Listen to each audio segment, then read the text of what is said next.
Quand les disciples sont venus demander à Jésus qui était le plus grand dans le royaume des cieux, cette question-là réside dans le cœur de tous. Les gens veulent toujours demander ou savoir qui est supérieur, qui est le plus grand ici. Dans le monde, dans la politique, entre les ministres, il y a toujours cette rivalité qui existe dans n'importe quel domaine. Dans l'armée, les affaires, les gens qui veulent être les plus riches au monde, il y a toujours cette compétition pour chercher à être le plus grand. Et malheureusement, cette attitude est présente dans presque toutes les églises chrétiennes. Il y a ceux qui désirent être le plus grand, malgré tous les sermons qu'on a prêchés ici à CFC.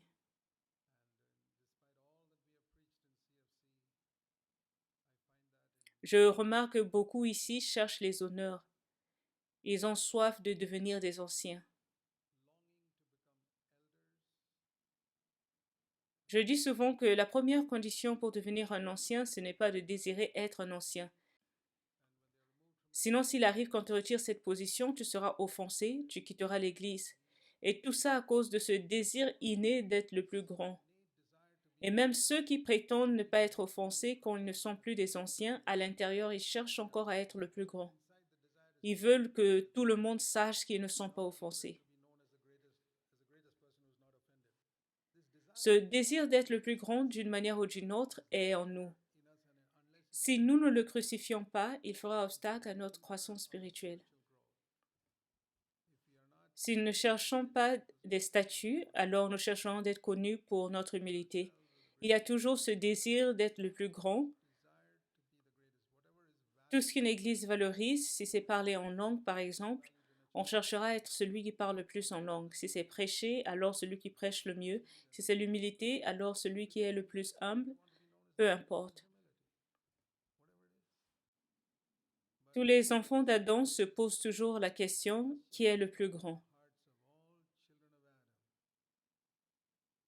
Et ces différents exemples que je viens de donner sont juste des manières discrètes par lesquelles l'orgueil se manifeste en nous, si nous ne sommes pas vigilants.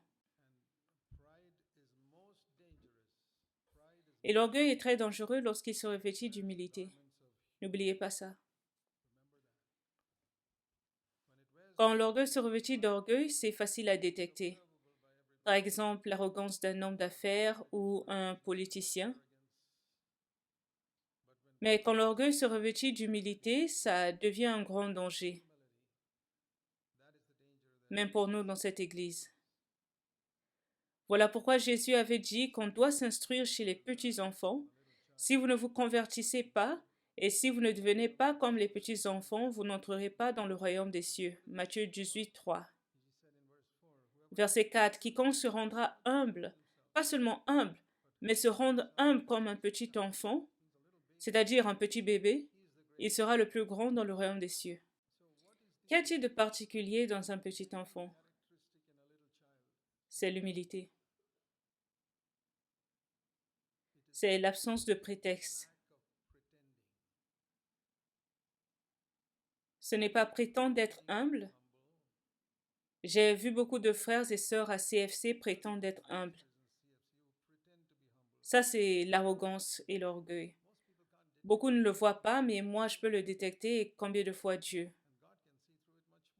Retenez bien ceci, un enfant n'est pas humble, mais il ne prétend pas être humble.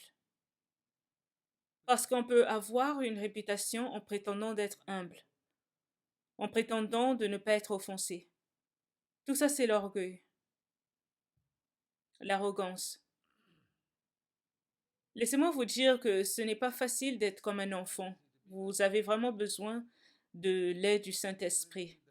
Chercher à le faire de ses propres forces, c'est comme chercher à être saint de ses propres forces. Vous allez lutter, lutter, et en fin de compte, vous aurez une fausse sainteté, comme la sainteté des religions de ce monde, qui ne se débarrasse pas de la souillure du cœur. Jésus a dit que la vraie humilité ne peut que se trouver dans un enfant. Et par conséquent, nous devons méditer.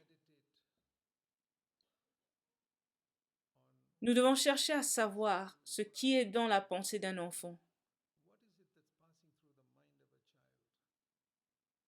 Je veux aussi que ma pensée soit pareille. Ce n'est pas l'apparence extérieure, car l'humilité est intérieure. Quelle est votre opinion sur vous-même? La Bible parle de l'humilité dans la pensée. Ça veut dire que l'humilité doit être présente dans nos pensées. Ce que je pense de moi-même et des autres. Ce n'est pas se dire qu'on est plus petit que les autres ou se forcer de croire qu'on n'est pas compétent. Ça, c'est la stupidité. Car Jésus a dit, apprenez l'humilité de moi. Et vous pensez que Jésus se disait, oh, je ne suis pas compétent, je ne peux pas prêcher. Ça n'a aucun sens. C'est plutôt de l'orgueil. Quand on dit, je ne suis pas compétent, je ne peux pas prêcher, ça c'est l'orgueil.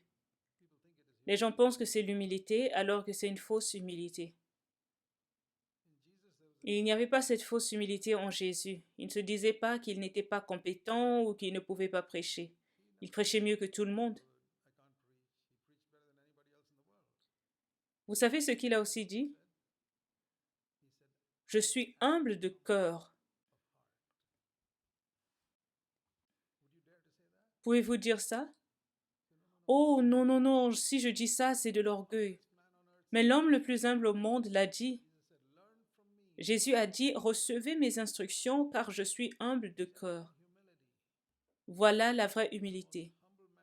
L'homme le plus humble au monde a dit, je suis humble, parce qu'il ne cherchait pas à avoir une réputation de son humilité. Si vous allez dire aux gens, je suis humble, selon vous, vous gâcherez votre réputation. Parce que dans votre tête, vous vous demandez, que deviendra ma réputation si je dis que je suis humble? Vous voyez à quel point nous sommes orgueilleux, même lorsqu'il s'agit de rechercher l'humilité. Nous ne pouvons qu'apprendre l'humilité de deux personnes. Jésus-Christ qui a dit, recevez mes instructions, et un petit enfant. Donc je me demande, quelle était la pensée de Jésus? Est-ce qu'il disait, je ne suis pas compétent, je suis un pécheur, je ne peux rien faire? Non. Il pouvait tout faire, pourtant il était l'homme le plus humble au monde. Il n'était pas timide lorsqu'il parlait, avec la tête baissée, jamais. Il était courageux, il était humble lorsqu'il avait fouetté les changeurs de monnaie hors du temple. Je dis tout ça parce que j'ai observé une fausse humilité parmi les gens de CFC. Et pourquoi? C'est parce qu'ils n'apprennent pas auprès de Jésus. Ils n'apprennent pas auprès des petits-enfants. Ils ont leur propre notion de paraître humble devant les autres. C'est de la comédie. Si je prétends être humble devant les autres, c'est comme un homme qui prétend être une femme. Dès qu'il parle, on sait déjà que c'est un homme. C'est absurde. Cet homme qui prétend être une femme porte les habits de femme, mais parle comme un homme. C'est la même chose quand une personne prétend être humble. N'oubliez pas cette illustration quand vous prétendez être humble. C'est comme un homme qui s'habille en femme, mais dès que vous parlez, tout le monde vous reconnaît, du moins ceux qui ont le discernement. Cet homme n'est pas humble, il prétend juste. Il y a beaucoup qui prétendent à l'autel. Ceux qui chantent, ceux qui prêchent, ils ont l'apparence humble. C'est si ridicule. Et si vous gardez cette attitude année après année, il y a quelque chose qui ne va pas. Vous n'apprenez ni auprès des enfants, ni auprès de Jésus. C'est une chose merveilleuse lorsqu'on a des enfants de dire, Seigneur, je veux apprendre l'humilité de ce petit enfant, car tu as dit que je dois être humble comme cet enfant. Je ne vois pas Jésus. Si j'étais vivante à son époque, je l'aurais observé. Mais maintenant, je ne peux qu'imaginer ce qu'il était. Par contre, je peux voir un enfant, donc je peux apprendre l'humilité de cet exemple vivant. Et je veux vous encourager, mes frères et sœurs, à rechercher tous l'humilité. Nous devons observer les petits enfants pour reconnaître la vraie humilité, car ils ne savent même pas qu'ils sont humbles. Il n'y a aucun enfant qui se dit « Ah, que je suis humble, les gens ne me trouvent pas orgueilleux ».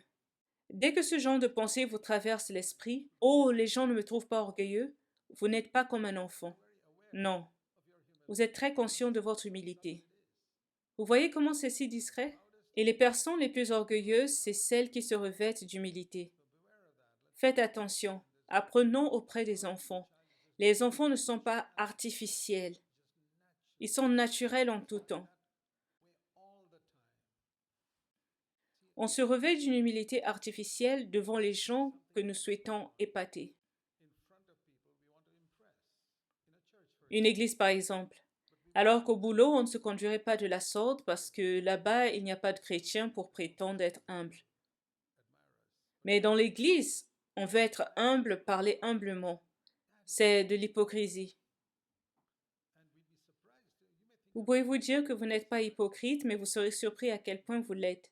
Et si vous demandez à Dieu de vous le montrer, il le fera. Dieu ne se révèle qu'à ceux qui cherchent la vérité à tout prix. Si vous demandez de tout cœur, Dieu, montre-moi mon orgueil, montre-moi mon hypocrisie, montre-moi ma fausse humilité, il vous le montrera. Mais si vous n'êtes pas intéressé, vous ne saurez jamais. Vous resterez le même. Le Seigneur dit, si vous me cherchez de tout cœur, vous me trouverez.